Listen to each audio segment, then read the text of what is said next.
What's up sa inyo mga Real Giga? Sa video na ito inilabas na naman ni Radiant Plays ang kanyang malaking barats.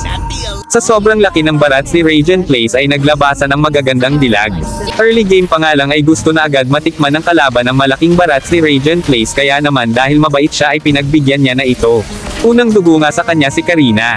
Sabay gusto rin sumunod ni Sylvana Alawi dahil hindi niya matiis na lumapit sa malaking barats. Sabay nagsitakbuhan na sila at tatakas pa sana yung taong octopus pero inihaw lang siya ni X-Bird. Naglalakad nga ang malaking barats at nakita ito ni Sylvana Alawi kaya hindi na naman siya nakatiis na lapitan ito. Bakit ba masyado mong gusto ang barats ni Radiant Plays, Sylvana Alawi?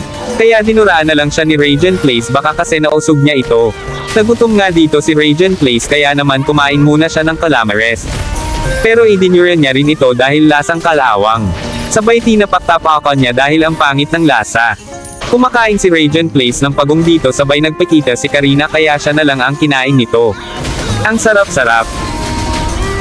Nakita ng malaking barats ni Radiant Plays si Elsa kaya naman pinuntahan niya ito. Sobrang init kasi ng panahon tapos ayaw pa ni Elsa gawing yelo ang paligid kaya naman nakakapang-init siya ng ulo. Kinain niya nga ito at lasang ice cube. Nandito rin pala si Leila de Lima na may dalang kanyen. Alam mo ba bawal maglabas ng baril dito? Bumalik pa itong si Aklas. Gusto na naman yata maging calamares. Pasensya ka na lang dahil hindi ka na makakatakas. Nakita ni Radiant Plays si Sylvana Alawi na nag-iisa. Kaya naman nilapitan niya ito at titikman niya. Ang sarap-sarap lasang iba na. Sarap. Gumagala pa dito si Karina dahil ang hanap niya pala ay si Ixia. Pero nabigo siya sa maitim niyang balak.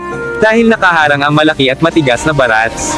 Sabay binalibag ni Aklas dito ang barats ni Radiant Plays.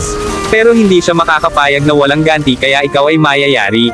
Isinunod niya na rin si Leila de Lima na kanina ba paputok ng paputok. Naglalakad dito ang malaking barats nang biglang lumabas si Sylvana Alawi na umiihi sa damo. Kaya naman kinain niya na ito at lasang mapanghi. Dito nga nagpapanggap na damo ang malaking barats ni Radiant Plays dahil naghihintay siya ng malala pa. Nang bigla siyang humarurot at nasagasaan si Leila de Lima nang rumaragas ang barats. Kaya naman grabing disgrasya ang inabot dito ni Leila de Lima at ng mga kasama niya dahil uubusin sila dito ng malaki, matigas, at masakit na barats ni Radiant Plays. Hinabol niya pa si Elsa dito hanggang sa tore. Grabe hindi ka na naawa Radiant Plays. Masyado mong pinapasok ng sagad ang malaki mong barats. Sa sobrang sagad ng pasok ng barats niya dito ay bigla itong lumiit at lumambot. Pero konting tapik-tapik lang kay Sylvana Alawi ay lumaki na naman ng paunti-unti ang kanyang barats. Kaya naman si Sylvana Alawi ay nakatikim din ng malaki niyang barats. Grabe nakasavage pa nga. Sobrang laki at sobrang sakit ng isinagad na barats ni Radiant Plays. Pero nasobrahan ng sagad dito ang kanyang barats at biglang nalambot sa round 2 kaya naman hindi na kinaya ng kanyang barats. Nakapag-ipon na dito ng lakas ang kanyang barats at ready na uli sumabak sa round 3. Kaya naman walang patawad at nagwala na naman ang malaki at matigas na barats ni Radiant Plays. Papalag pa itong si Sylvana Alawi pero hindi niya kinaya ang malaking barats. Si Leila de Lima tatakbo pa sana pero hindi ka makakatakas kapag hinabol ka ng malaking barats. Gusto pa sana makamaniak ni Radiant Plays dito. Maniak ka talaga. Mabuti na lang wala na nagpakita dahil sumusobra ka na. Kaso nagpakita naman si Elsa kaya kahit nasa loob siya ng base nila ay pinasok pa rin ito ng malaking barats. Kaya kinain na naman siya dito at idinure dahil lasang ice cube lang naman.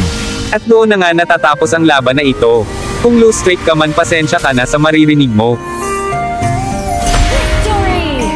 Ayun lamang sa video na ito.